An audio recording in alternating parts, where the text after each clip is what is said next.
It's 3 minutes past. It's probably okay to start, James. Yeah, okay. Happy with the recording? Yeah, we're all going. Great. Okay. Welcome, everybody. This is our third education block in our series. And today we're going to be talking about my favourite subject, so upper limb rehabilitation of the critically ill patient. So I hope I don't bore you for an hour, but I'll try and make it as exciting as possible, but also kind of at the end give you some tools that you can utilise, because I understand it can be very complicated with our patients.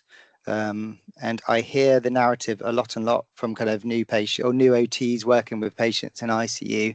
I don't really know where to start.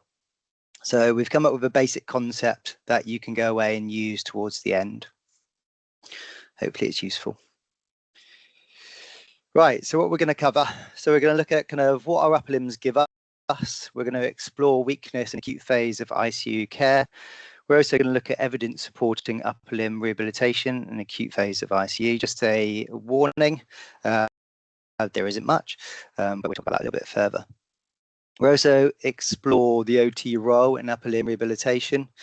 We'll look at kind of comprehensive assessments, including the brachial plexus, myotone and dermatones, but kind of with a major focus really of keeping it functional and keeping it simple so you can be consistent with your assessments.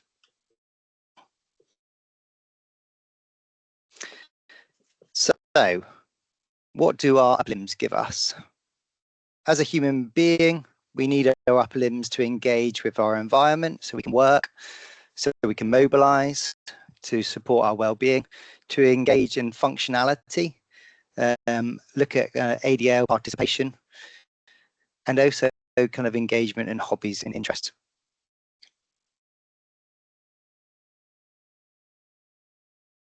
Bit of a slow button here, sorry.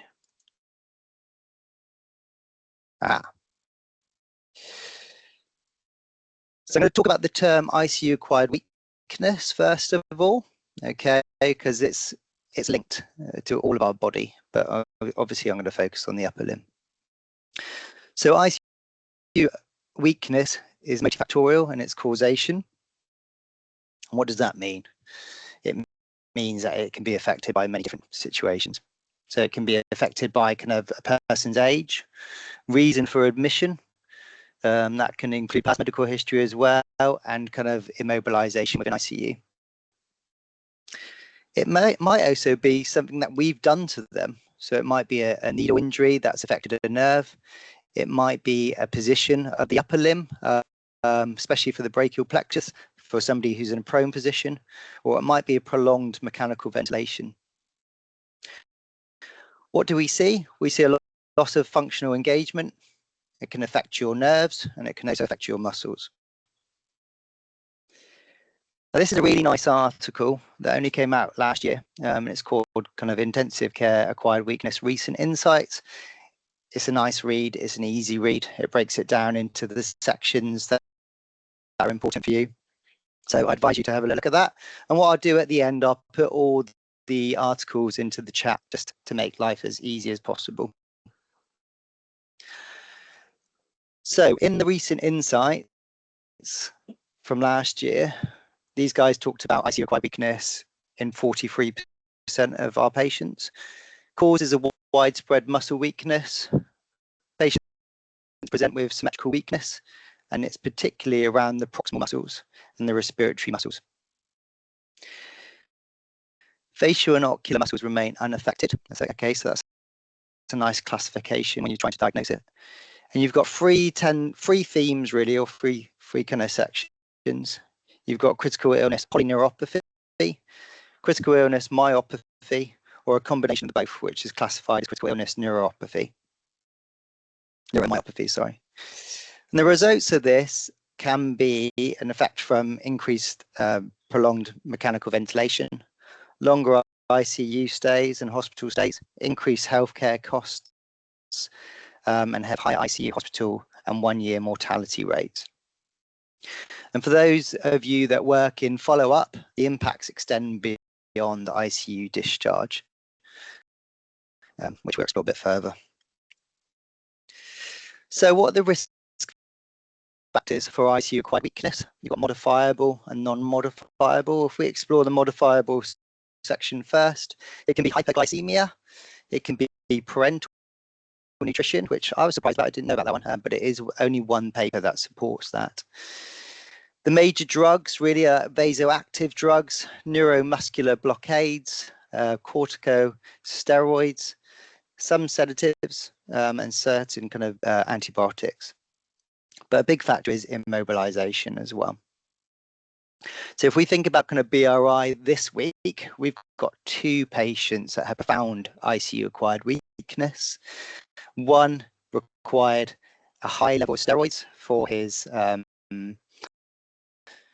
respiratory arrest, and another one needed neuromuscular blockades to support ECMO treatment.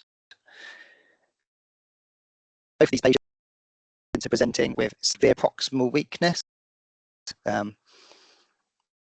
So they are working kind of on their lap really for engagement, which is really interesting. I'm sure all of you have come across these patients that have proximal weakness, and they're unable to kind of engage in their outer cone movement. For those of you that don't really understand cones, your inner cone is around your lap, around your kind of belly button, and then your outer cone is out here, so your engagement in the environment, throwing balls and doing your hair and things like that. So it's just a nice way of classificating an individual's functionality, as it were. If we look at the non-modifiable risk factors, so the severity of illness, sepsis, there's loads of literature out there supporting if you've got sepsis, you are huge risk of ICU acquired weakness, especially kind of with the SARS population. If you have kind of 2 or more or multi-organ failures, you're at high risk as well. Prolonged mechanical ventilation, high lactate levels. If you're a female, sorry, you're at high risk. And if you're an older person, and if you have a poor kind of frailty level pre-ICU illness, they are higher risk as well. So what the hell is acquired weakness? We hear the term, but some people don't really understand what it is. So this is the easiest picture I could find to try and support ICU acquired weakness understanding. So what we see on the ICU, this is a picture of Stephanie. She was a lady who was with us a few years ago, post ECMO, very fit marathon runner, holding down a full-time job, mother of 2 boys, very active. She was hit for 6. She had a staph illness, came to us with respiratory illness, ended up going onto the ECMO machine. She had a run of ECMO for about 2 weeks, needed kind of neuromuscular blockades initially, just so they could get a grip to her respiratory support, really. She lost a load of weight. She was stuck in the chair for weeks and weeks, unable to kind of move out of that inner cone situation. She had profound proximal weakness. Thankfully for her, she went on and had full recovery and ended up kind of doing a half a marathon within a year of discharge. So it was amazing recovery. But not everybody is that lucky with their recovery. So let's explore this picture a little bit further. So when we have a illness, we have a whole body inflammation process, really. Our cells don't work as they should do. The structures of our walls of our cells become quite flabby and flaccid. They should be rigid with motable kind of doorman on those doors at those neuroreceptors, blocking things and stopping things coming in, and letting things in and letting things out. That's not happening. You have a huge kind of imbalance of kind of what the cell structure is supporting normal function. If you think about kind of our myofilament structures, they are not working as they should do. Our filaments aren't gliding as they should do. If you think about kind of the nerves, the messaging is not as it should be. The nerves are kind of abnormally excitable, so they're just firing at will. If we look at kind of cell level again, our mitochondria, which are kind of our energy cell section, our workhorse in the cells, they're not working as they should do. And if you go back to your basic science of ATP, breaking that down to kind of get ADP plus P, that energy synthesis isn't working as it should do. A really nice kind of thing for you to be aware of is muscle satellite cells. Not many people know about that, but kind of we have our satellite cells and they are really important with kind of regeneration ability. When you're critically ill, they go on strike. They're not around them, unfortunately. So that's why it takes so long for these patients to kind of regain any level of muscle. And again, associated with kind of building muscle, our proteins are imbalanced. So we're unable to synthesize protein. There's loads of kind of nutritional data. There was an effort trial a few years ago looking at kind of protein synthesis when you're sick. And our body is unable to break down protein to make muscle. So you're in a bit of a pickle. Obviously, for this talk, you could talk about this all day if you wanted and break it down into the basic nuances, but I would recommend that you go back to that article just to break it down further for your learning. So today we're talking about upper limb recovery. So let's just look at a bit of the basic literature to support that. So the ICNARC data from 2024 tells us that we have over 200,000 patients admitted to our ICUs in England, Wales and Northern Ireland each year. The outcome is staggering, really. 82.2% of those patients survive to hospital discharge. Not all in a functional state, I would say, but survivorship is epic, really, if you think about kind of the severity of illness for our patients nationwide. 33% of these patients will experience profound weakness in their upper limb, and 59% experience new musculoskeletal pain, mostly around the shoulder girdle. These patients have reduced upper limb function, and that remains for over 6 months. So these are really nice articles from Gustafsson and De Carvalho, which kind of explore that a little bit further. And again, I'll put that into the chat at the end for you to unpick it if you want to. So what does this do, this kind of profound pain and weakness for our patients? It affects our energy, it affects our mental health, it affects our ability to engage in activities of daily living, purposeful activities, hobbies and interests that kind of make us us. And that can have a huge detriment onto our mental health. Lots of the evidence talks about kind of returning to work as well. This can be a huge impairment for patients. So I've been interested in upper limb function for a long time. And wherever I've worked, people do their own thing. There's no continuity for these patients. There's no classification. There's no guidelines to support kind of upper limb rehabilitation. So it got me thinking, what is out there? What do we do nationally? What do we do internationally? So I got a little bit of money to do some research time. I came up with this protocol last year, and I'm just at the moment looking at developing the scoping review. So the basic results that we've got so far, obviously it's not finished, but we've gone through 6,888 articles, and we've whittled it down to 40 articles that fit the criteria of titles, or not titles, sorry, titles and abstracts. Current stage of the scoping review, we're looking at full text review and then looking at data extraction. But general themes so far at the early kind of phase, there's no specific evidence to guide ICU healthcare workers on how to treat the upper limb during, post or critical illness. There's a lack of dose, frequency and intervention, and there's no classification of who completes the treatment. So that's really good for me. I've got a niche to kind of explore further.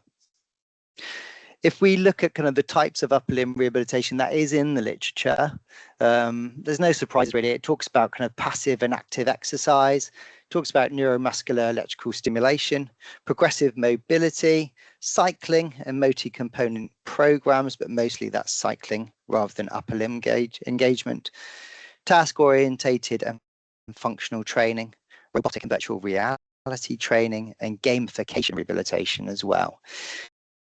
But none of this really is linked to ICU care. All of this literature is about stroke rehabilitation.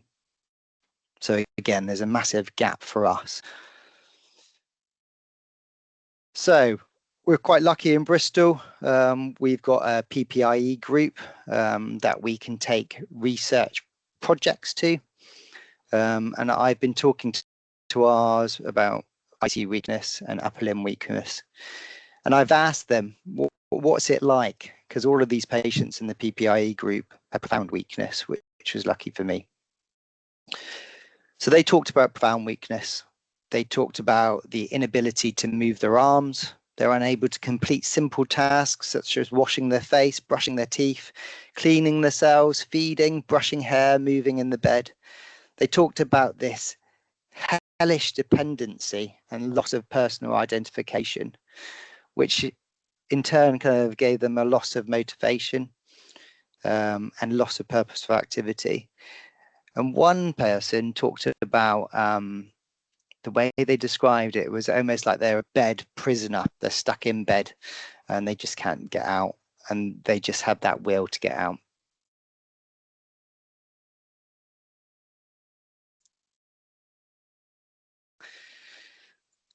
So if we explore the role of the OT in upper limb rehabilitation, the literature again is a little bit sparse, but what is out there, it talks about strengthening and conditioning, it talks about manual therapy.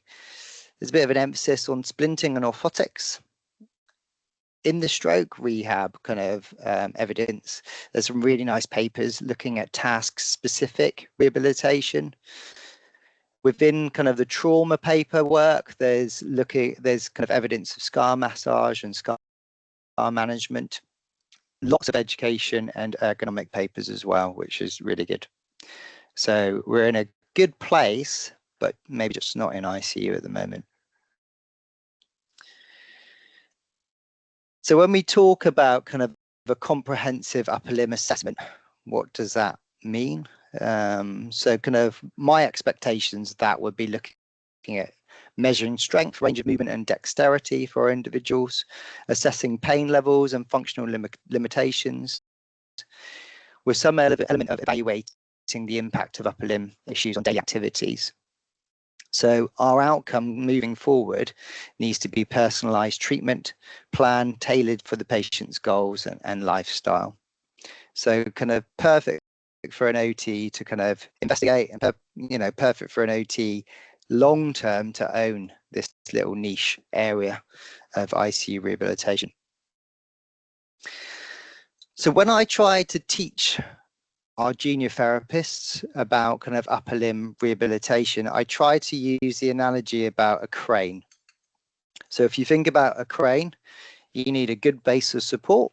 So that might be that you sit somebody on a plinth. So you've got to make sure that their feet are on the floor and you've got good contact of their pelvis, and their pelvis is nice and straight and you haven't got an obliquity. If you think about the tower of the crane, this is your core, this is your trunk, and also it's about your scapular stability as well. We'll explain that a bit further later on. The arm of the crane is your upper limb, and the load or the object is the activity that you're engaging in.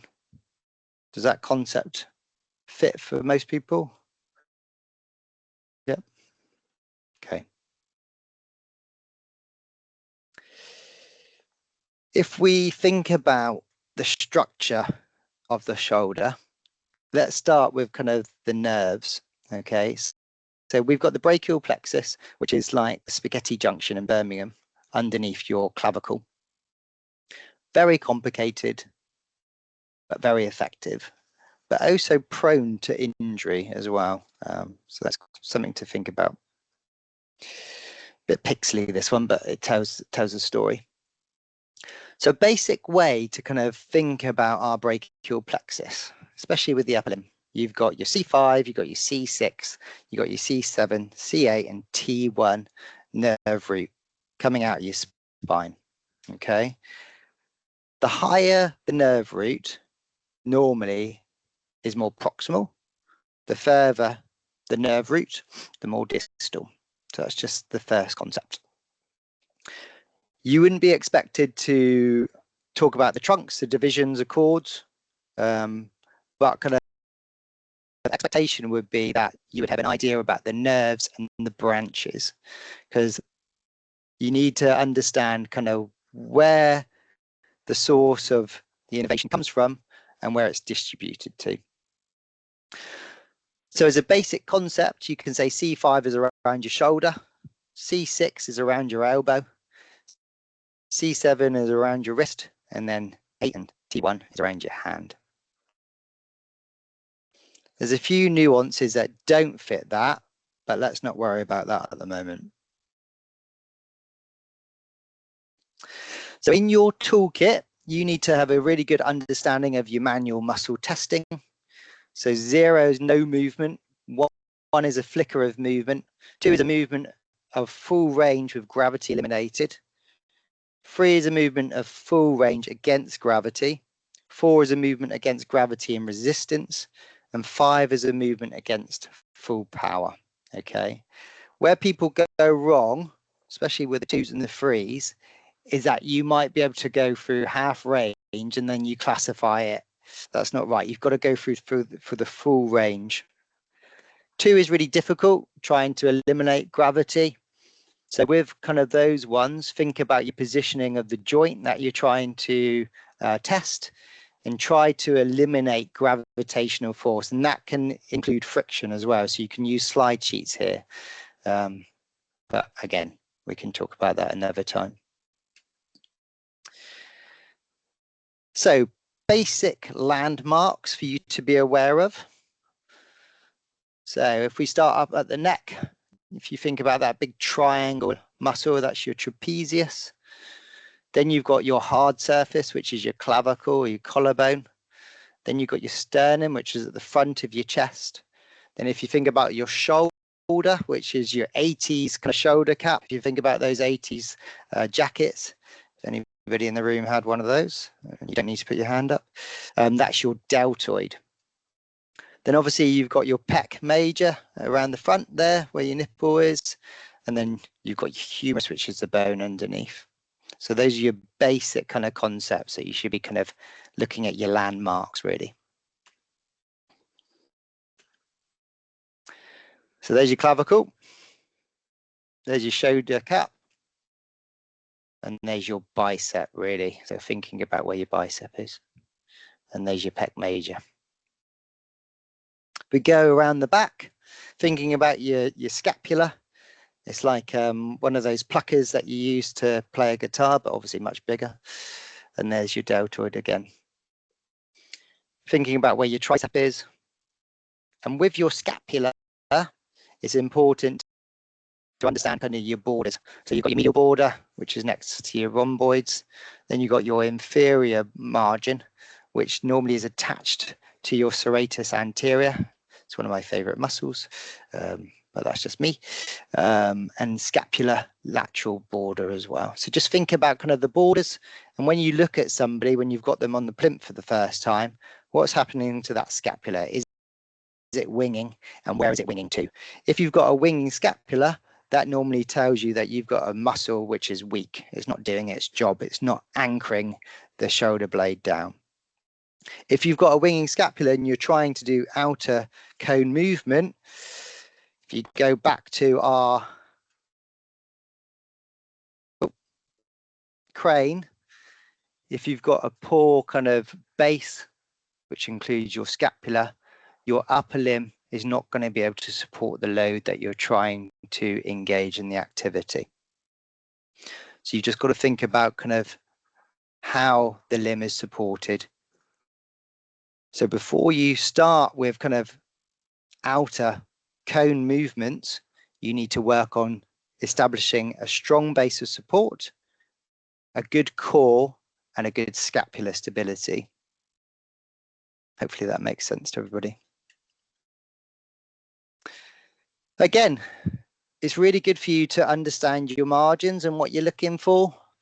Whenever I'm trying to assess somebody, I would just get them to activate whatever, and I just look to see what muscles are innervated, and then I would do my formal assessment. So it's just really good for you to understand where those muscle borders are. If we think about underneath the muscles, we've got bones and we've got joints. If you think about the shoulder is really vulnerable. And it's almost like a nice analogy is a golf ball and a golf tee. The golf tee is your glenoid. The golf ball is your head of your humerus. So without the ligaments and the tendons around the glenohumeral joint, the golf ball will just drop off the golf tee. Okay, so you've just got to think about assessing your shoulder girdles as well. Especially when I was saying earlier, you've got that profound weakness and it's proximal. These patients are at huge risk of subluxation. So you need to think about the position between your acromion to your head of humerus. Have a little feel of where that is. And then this is called a sulcus. So if you've got a big sulcus, more than 1 centimeter to 2 centimeters, you need to be thinking about supporting that limb. That might be an orthotic, it might be just basic pillows. So just think about your alignment of your glenohumeral joint as well. Lots to think about. Okay, busy picture. But if you think about this, so this is a posterior position. So you're looking at the person's back of their shoulder. You need to be aware of their rotator cuff muscle. Thinking about that golf tee and the golf ball, the rotator cuff muscles hold the ball into the golf tee. All right. And we've got 4 muscles. But before you start assessing the rotator cuff muscle, you need to look at your landmarks. So the little rectangle there is the spine of your scapula. Okay. So if you just feel each other's backs or your own back, you can just feel the top of your scapula. You can feel a longitudinal bony prominence there. Okay. That is a really important landmark because above it, you're going to feel your supraspinatus. Supra is above spine. So that's the spine of the scapula. And then you're going to look at your infraspinatus. So underneath the spine. So that is another rotator cuff muscle there. Okay. So those are the 2 muscles that you can palpate underneath and above the spine of the scapula. The one that you can't palpate is the subscapularis. Sub, below, scapularis, scapula. Okay, so it's just trying to think about those Latin terms to help you orientate what they do. If we think about the purple triangle, the supraspinatus, I don't know if you can see me, but you abduct your glenohumeral joint. So you're doing your chicken wing impersonation, okay? Your infraspinatus is your infraspinatus and your subscapularis look at your rotation of your arm. So your subscapularis is internally rotating. So you're doing your Napoleon, hand underneath the jacket. And your infraspinatus, if you think about a barn door, you're opening the barn door. So these are really important. Now, anybody who's got a keen ear, I said there were 4 kind of muscles. The other one is the teres major or minor, sorry. And that's really just a stabilizer. So you don't really need to palpate that one. So this is what the muscles look like on top and below the scapula. You can see there's the scapular spine. So that's your landmark. You've got your supraspinatus above and your infraspinatus below.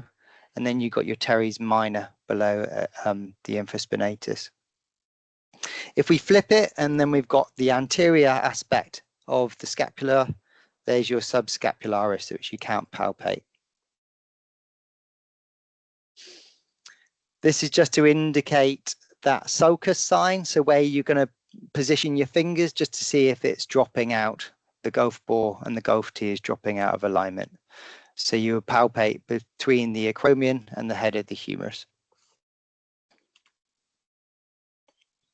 So this is a really nice little picture, and it just gives you an idea of how the muscles move around. I can flip it around if I come out. Wait a minute. Here we go. There we go. So you can see there, everything's working together. You've got your bicep here, your tricep. You've got your rotator cuff muscles, which are attached to your scapula, and they're all working in unison. There's your supraspinatus, your infraspinatus, and there's your powerhouse, your deltoid on top there. Look. And your deltoid is broken down into 3 fibers or 3 areas. You've got your anterior element, your posterior element, your middle fibers, sorry, and your posterior fibers. But that's just to kind of give you an orientation of where everything sits. Okay. This is a really nice YouTube video. I'm not going to go through it today because it goes on forever, but it's a consultant I used to work with up at Stanmore, the brachial plexus injury unit, and he talks about kind of innovation of all the muscles from the brachial plexus and how to test those. So if you're keen bean and you want to learn more, have a little look at this YouTube video. It's very good. So moving on to the dermatones, I don't know what happened to the S there, it dropped off. But what we look at is a pattern of sensation. And again, we talked about kind of where our nerve roots pop out the spine. They distribute to certain areas of our upper limb and our lower limb, obviously, and our torso. But to do it properly, you would kind of assess somebody's sensation using light touch and sharp and blunt. And you would do that in each kind of segment or area that you're testing. When you're testing this, the scores can be 0, 1, or 2. 0, the patient can't feel it at all. 1 is that it's impaired, and 2, that it's normal. Impaired can be hyper or hypo sensitive, so just have that in mind. When you do a light touch or a sharp and blunt, you always use the face as a reference point, and you'd ask the individual to shut their eyes, and then you would say, am I touching you? Am I not touching you? And then you would do a rule of 3 and then take an average from that. Same with the sharp and blunt. You'd use a Nero hammer, and you'd use the sharp side and then obviously the blunt side of the hammer, and just see if you've got any determination of what the person is feeling. And again, you'd use the average of 3.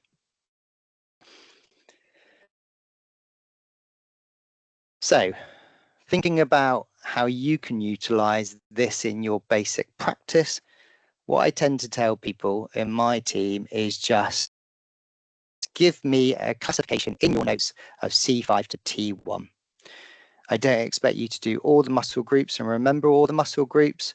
I want you to tell me what is the muscle power of the shoulder abduction, elbow flexion, elbow extension, thumb extension, and finger abduction. Okay, and I also want you to tell me, if it's a problem, the dermatome effects of those nerve roots as well. I wouldn't do any others. I would just do that. We'll come back to that again in a minute. The other thing that you need to have in your armory is there a tonal issue?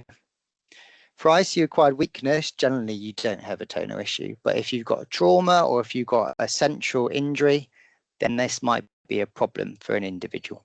So it's just having a good idea of what the modified Ashworth scale tells you, and also classifying that with a number. What we're trying to do at the BRI is unification of our notes. So if I picked up from Charlotte and she's told me about the muscle score, she's told me about their dermatones, and she's told me about their mass score, I know straight away, just from those numbers from the notes, where that individual is. And I don't need to read reams and reams of notes, just so I can crack on and see the individual. So, as you know, for these patients, these are the sickest patients in your hospital. They've got very complicated needs, and they need a team around them. So this is one of our patients from a few years ago. You can see that this session is super busy, right? We've got physio behind looking at her trunk. We've got another physio holding her airway. We've got a specialist ECMO nurse looking after the pipes of the ECMO machine. And then we've got an occupational therapist facilitating and engaging that individual to complete the goal that she set, was I want to brush my own hair. So we're looking at purposeful engagement.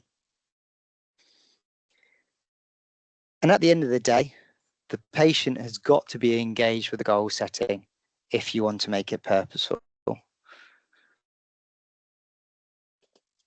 I've jumped around it a bit, but the other thing to think about in your armory is edema management. For those guys who came to the mini conference, I did some teaching about edema, how to assess it, what types of kind of edema that patients get, how to classify it and how to treat it as well. That might be another separate session that we do, because I'm not going to be able to give it justice today about what you would do if you had somebody with dermatitis. But again, it's just something to think about.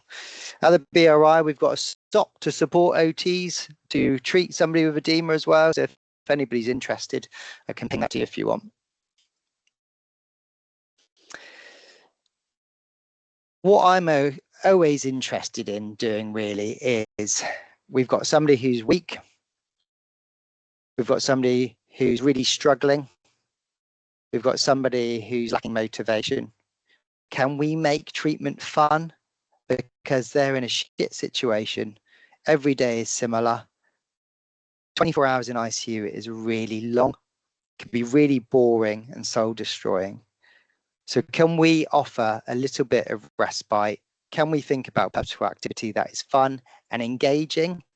And what I found over the years of kind of treating these patients is, if you can add a level of competition, you get better results. This guy at the top here, Luke he's called, he was an ECMO survivor. He was profoundly weak. And every day I just chucked a ball at him and he just started chucking it back, to a point where he chucked it at my head, which was brilliant. It was a great outcome. Not so good for me, but good for him. I also like to engage a bit of Lego if I can. So we've got kind of basic Duplo, building up to kind of a bit more intricate Lego if we can. But I think what we've got to be promoting are the basic interventions that we do. Paddle assessments are super powerful for our patients. It's purposeful for them. They don't want to be pooing in the bed. They don't want to be washing in the bed. They want to get back to some level of normality. And if we can get them to the sink, if we can get them to the washroom, if we can get them to engage in showering, then that's going to be really purposeful for their well-being and mental health. So my last slide. Thank goodness, you're all saying. I don't want to listen to him any further. So how do we keep it simple?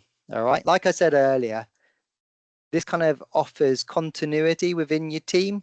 It gives you an ability to kind of track change as well. So what I would advise you to do in your physical assessment of your comprehensive assessment and your notes is just think about classification of your nerve roots and what you're trying to do. Can you classify them with a score of muscle movement? Do you need to classify them with a dermatome change as well? And you can do both at the same. A nice way to remember it. So C5 is a chicken wing. C6 is a strong arm. C7 can be a karate chop, if you want to say that. C8 for Happy Days fans is a bit of a Fonzie thumbs up. And then T1 is taking your little finger away or trying to kind of spread your fingers out. You can incorporate your thumb as well because it's the same innovation if you wanted. I'm going to end there and say thank you for listening, but I'm just going to keep that up because that really is the main thing I want you to remember. If you remember anything from today, the rest isn't really important, but if you can kind of start to put this into your toolkit and start playing around with the nerve root idea, then that's going to be really good for you as a team of OTs assessing patients and offering continuity for patients. Is there any questions? I'll stop sharing.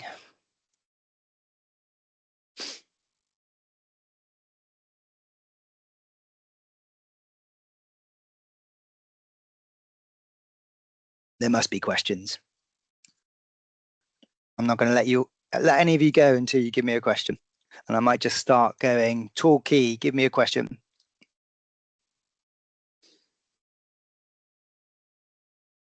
You're on mute.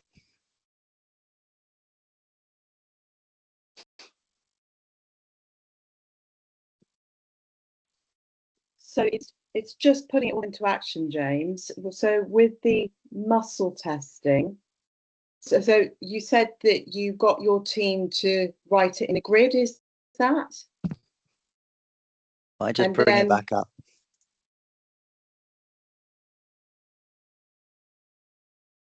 So you would just write this in your notes. You say you would literally write C5 and what with the so you write C5, what the shoulder abduction was doing. Yeah. Yeah. So you say upper limb assessment carried out whatever day it was. Yeah, C5, yeah. What the score was. Okay. Yeah. And if and there was any, yeah. if you need to. Yeah. Okay. Okay.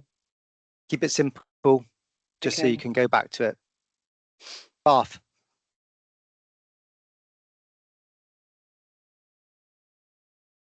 Hi, James. Hi, Tamsin. You're right? Hi. Yeah, good, thank you. I just wanted to ask about the different games you use. I'm not very inventive with kind of getting creative with patients, but what kind of things are you using that's like white clean, kind of easy for these weaker patients to use? Any ideas for us? Yep. Balloons. Oh, yeah. So for those kind of ICU-acquired weakness patients, which are kind of stuck on their lap, I did it this week. I just blew up a basic balloon. I put it in his hands. I got him to adduct with his hands, and I got him to try and facilitate lifting the balloon up. And I tried to get him to facilitate throwing the balloon to me. I also kind of facilitated his weight. So held his arm, elbow, and wrist, put the balloon on his head, and got him just to do circles, just so you're starting to activate outer cone movement. He wasn't ready for it because his deltoid was a 1 out of 5, but you're just trying to build that neuroplasticity and fire that kind of muscle memory. If you wanted to do it on your lap, on the bed as well, you could put the balloon on your tummy and start to do some basic rotational movements there as well. So just keeping it simple, something very lightweight. And with a balloon, doesn't matter if it pops, you can just chuck it away and you can start again. It's very cheap. Lovely, thank you. And later on, when they've got a bit more engagement, when they're kind of in the free level, you can start having a game. Get them to hit the ball to you or the balloon. Yeah. Thank you. No worries. Charlotte? You're on mute, mate. I'm on mute. Hello.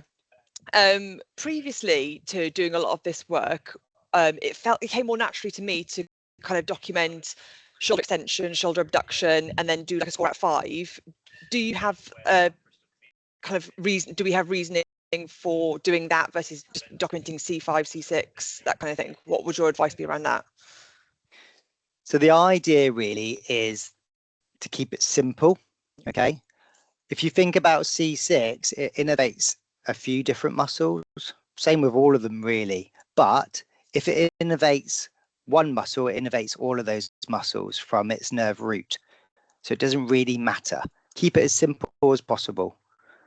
What we really want moving forward is continuity, that we're all doing the same thing. So if I had a repatriation to Gloucester or to Truro, I could understand what somebody's sending me. We haven't got any time. These patients are complicated. It needs to be super simple. So we're all talking the same language, really. Oxford? Any questions? No, we were just thinking, I think it's very useful what you just said there about documentation, making it uniform across. That is something we've just kind of picked from this training, really. Not questions as such, but just on reflection. I know we have a reflection point at some in the next few months, but we're just reflecting and thinking about it, looking at those muscle groups and looking at how the scapula is always handy. I mean, to have this type of training in person, really, so we can kind of have a look, touch, feel. But yeah, all very useful stuff. Thank you. And yes, we do use the balloon as well. We find Nice. that we've got loads of those, stacks of those. But Cool. yeah. Okay, so you've teed me up beautifully there, and I didn't even give you a fiver to do it. So what we're trying to do next year for the Intensive Care Society State of the Art, I'm trying to work out if we can do a pre-Congress OT study day. So this might be at conference or it might be at Queen Elizabeth, but it'd be the day before kind of State of the Art happens. So what we're going to try and do is we're going to get people that are engaged in research, anybody who's going to the conference to deliver posters. You're going to have a forum to present those orally, but we'll also do some workshops as well. So if anybody's interested, that's what we're going to try and do. And if you want to become an ICU member, ICS member, please become a member. That'd be wonderful. Right, Sophie. Oh, In hang on. Taunton. Am I on? Oh, yeah, am I there? Yeah. Hey, James, how are you? Hello, mate. Yeah, all good. Thank you so much for that. It's really helpful. I've actually got two little questions. One was about splinting, is how frequently you guys splint, because we'll tend to do it really only if we're seeing like loss of range, and because of the logistics of getting a bath down and all of that, we don't do a huge amount. And until recently, we haven't actually been allowed to, because there's a lady in our hand therapy team that was very protective of it. So we've only recently been able to start doing it more. Yeah, how early would you often splint or not splint? Is it just when you start to see that loss of range and tightness in fingers and you're losing that sort of resting position? Yeah, I didn't talk about splinting because that is a separate presentation. So we splint periodically. It's really dependent on kind of the classification, the cohort of the patient. We've got a burns lady at the moment who's on ECMO, so we've splinted her into a posi position, hands and feet. But that's very rare for us because we're a respiratory centre and cardiac centre. For those patients that have effects of NORAD, sometimes we splint those, but they're high risk of increased pressure. For patients that have a central insult, sometimes we'll splint those.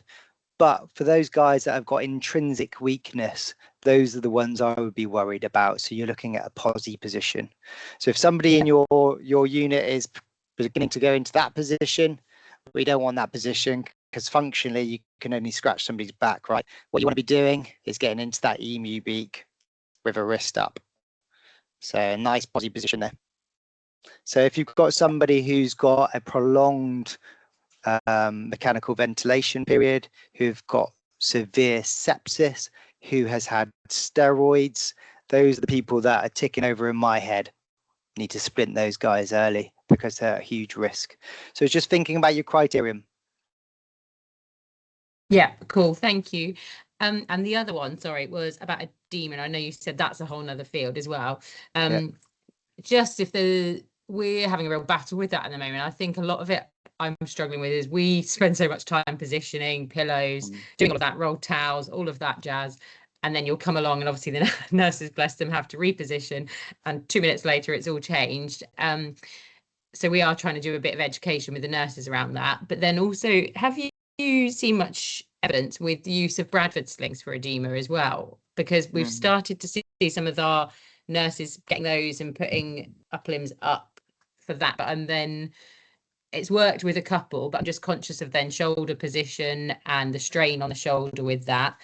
Some, it does feel like it's been more comfortable for them when the arm's a bit de-weighted and then supported with pillows. But yeah, just wondered if you guys have seen that much at all, or if that's just something our nurses have sort of randomly thought of. Yeah, I think you've hit it on the head. I would avoid it just because you're putting a lot of pressure on the brachial plexus and the shoulder capsule as well. Yeah, I think it's a bit too much. So kind of you're just looking at kind of gravitational drainage, making sure that the limb is in line or above the heart if you can. Lots of education to your nurses, lots of position charts and posters if you can. For our patients, but if we think about kind of this Burns lady at the moment, every morning I go in and speak to the bedside nurse and say, this is the positions that we want. We want these splints on for X amount of time. We want the foot splint on for la. So it's just reinforcement. Yeah. Okay. Cool. Thank you. I'm sorry, James. We've got one more from Taunton. Sorry. Thanks very much for the presentation. I just wanted to check in. You know, the last slide when you talked about thumb extension. Just what about thumb opposition in terms of just the importance of that? If you're actually gripping something, or thumb adduction, or any of those movements. I mean, would you, in terms of like, if it is a handover, say to you guys, would like, say if we did like something ad hoc, like a Kapanji, if they've really got no strength or power, just to give you an idea, or whoever, of just that movement as well, given its sort of functional importance? Yep, gold star, Kapanji. Kapanji, yeah, fair. For those in the room that don't know what the Kapanji is, it is a classification of opposition. Say you would score 1, 2, 3, 4, 5, 6, 7, 8, 9, 10, 11, 12, 13, 14, 15, 16. So obviously 16 is the hardest. Yeah, I forgot to put that in. Thanks, Glenn. I don't charge much anyway. Yeah, that's cool. That's good. And that's what it's all about, isn't it? It's just kind of sharing. Yeah, obviously opposition is really important. Okay, thank you. Thank you. Sorry, James. Just because Sophie asked about splinting, I wonder what's your management in terms of a lot of our patients got tone and bicep especially, like pretty high tone, and reduce a lot of range in function wise. What do you do with those cases? Yeah, start splinting early. So looking at elbow extension splints. Do you made your own splints, or do you use like off the shelves? Make my own. Okay. Any, I mean, it's probably not something we can. Probably we need more education on it then. Yeah, it's really easy. But yeah, you just need to see it and practice it, don't you? But again, if that's something that we want to do in this workshop, that's something we can do, right? Yeah. Thank you. No worries. I think the trick with kind of elbow splints is starting super early. If you get a contracture, you're screwed really. You've got to look at some either release or Botox or some other intervention to try and release it before you can do serial splinting. Yeah, it's tricky, timing wise. Kat. Hi, James. With regards to splinting, how long do you recommend keeping them on for? Because we worry about the skin integrity. Yeah. So it's a real tricky one. Standard regime for splinting, if you've got somebody who's at high risk, is that you make the splint. Day one, you would put it on for an hour and then take it off and then get your nurses or yourself to check to see if there's any marking. If the marking persists for more than an hour, you need to modify the splint. If it's okay, you can build up to 2 hours the next day and then check skin integrity again and any marking. If it marks again, you go back to square one and start again. Day 3, 3 hours, again, same regime of checking. If it's okay, you build up to 4 hours, then you just stick to the 4 hours. If you've got somebody with burns who's got major kind of wadding, they like 24 hours. But yeah, that doesn't sit well with me. So the lady we've got at the moment, we're just doing 4 hour blocks and then 2 hours off and then back onto 4. Thank you. But again, this isn't a splinting talk, but it just shows us there's a need for splinting education, right? Any kind of questions about the upper limb treatment?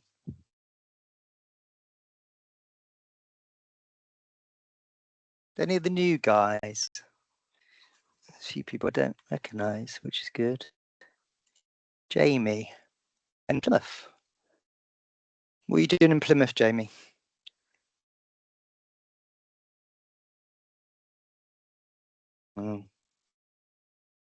Nobody there?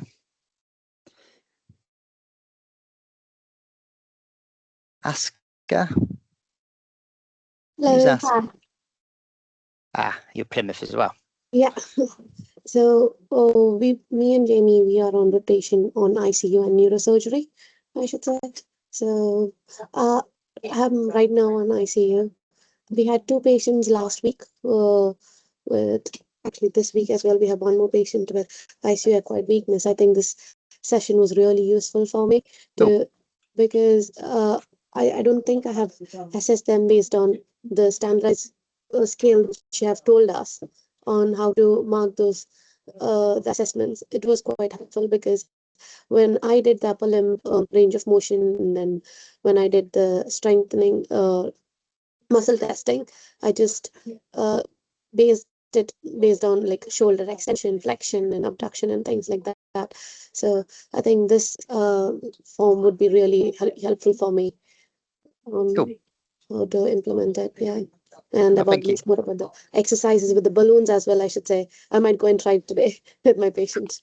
Great. Well done. I think Kate Tanton would have a big drawer of balloons that you could steal, I'm sure. Yeah, sure. Yes, we have the garden there. Yeah, cool. So, yeah. Deborah, are you in Dorchester? Hi, yeah, can you Hello? hear me? Yeah. Hi. Yeah, no, I'm still learning quite a bit. I'm quite new to my role. I've been here a few months. Yeah, and there's prior to me, there isn't much in terms of kind of the standard operating procedures. There isn't much in terms of documentation. So a lot of it I'm putting together for our patients. This has been really, really helpful. In terms of the documentation, that was one thing I was more interested in is we currently have a paper system, which is quite difficult. So lots of we will be getting an electronic system next year that hopefully will bring everything together. So I'm trying to get documentation to go onto that system and kind of finalizing stuff. So if you do have any stops or documentation that you use, that'd be really helpful for me to have a look at and see. Yeah, especially you can do thinking some screenshots of our Phillips structure if you want. Yeah, that'd be really, really great. Yeah, what are you thank moving you. to? What kind of, are you going to Epic or are you going to Phillips? Or I don't know Right. what it's called. Yeah, no. But at the moment we have like 4 or 5 systems and none of them speak to each other. So it's a little bit challenging. Yeah. Common problem. Yeah. Thank you. Yeah. Thank you. Welcome as well. Thanks. AXA? Yeah, I was just wondering, would you be able to send me as well the structure of it? Because right now over here we haven't got any formal assessment sheets as such, or any because we have adapted things from neurosurgery as such. There's nothing specific to ICU. We are still in our beginning phase as well with setting things up. It would be really helpful if you could forward me those things. We are going into Epic next week, I should say. So it would be much more about, we can create smart traces for those things if we could get them. Thank you. All right, cool. We've got Sarah and Ben from Exeter and maybe Barnstable. I don't know if you're both based Exeter or Barnstable. Obviously, Ben's told us many times that he doesn't really go to unit. He's not ring fenced, which is a shame. But Sarah? Hiya, so I'm from Barnstable, so I'm with Amy Yes. as well. I guess one thing that we struggle with is in regards to the edema and the splinting is when they've got a lot of lines on them and cannulas. Sort of how do you navigate that? I think we're doing a separate edema teaching. Okay. Because there's lots of things to think about before you do anything. There's some patients that you just wouldn't do retrograde massage, you wouldn't splint, just because there's no point because their albumin is in their boots. So it's just having awareness of biochemistry, really, how that can support your treatment, because you'll be wasting time out. Okay. Denise, are we able to add a 5th training session? Yes. So I think this cycle finishes in October from memory. Yeah. So we could possibly get one in November, or All right. yeah, and then up to you whether you want one in December to do the reflection post that. Yeah, be good. I don't know. I mean, everyone seems to be busy all year round at the moment. So yeah, we can get those. If you let me know some rough ideas of dates, we can get that sorted. Yeah, absolutely. Cool. Just while I've got some airspace, I think fantastic presentation, James. As a physiotherapist, there is a lot there still that's really new to me as well, or good refreshers and reminders. So fantastic teaching. What I would emphasize for all of you is that the clinicians on the unit, the doctors and the nurses, probably don't have half, in many units, may not have half an idea of the scope of what you can do for your patients. And I think that something that's really important is to promote what you're doing and explain. Certainly I know very humble doctors who will admit that they don't know half of what we do, and I think from an occupational therapy point of view that's even more amplified. So when you're doing all of these things, do use those MDT interactions to really promote what you're doing, because I think it will really help support knowledge, awareness, understanding that you're so vital in the critical care unit environment. I think that's really, really important. But very good. Yeah. Thanks, Denise. That's really important. Obviously, we've overrun a little bit, but I think it's all important, isn't it? Is there any final questions, or is everybody happy? Yeah, Bath. Hiya. I just wondered if you got a list of the research that you talked about. Are you able to email it out or put it somewhere? Not finished it yet. Hopefully, it'll be published by the end of the year, so you can have it all in one hit. But yes, I will send you the articles. Okay, brilliant. Thank you. Is that all right? Yeah, thank you. Okay, so in a month's time, we'll do a reflection, and within that reflection, it'll just be bring and share what you're doing, what you're struggling with, what advice you need, what are the barriers, what are the enablers. Really open session. Please be as open as you can, because the whole point of these sessions really is to upskill the region. We're a new role to ICU generally, and it is exactly what Denise said. We are promoting our identification within the team, and we're a strong team that needs to be recognised. So keep on doing what you do. Thank you, everyone. Thank you. Bye. Thank you. Bye. Thanks, James.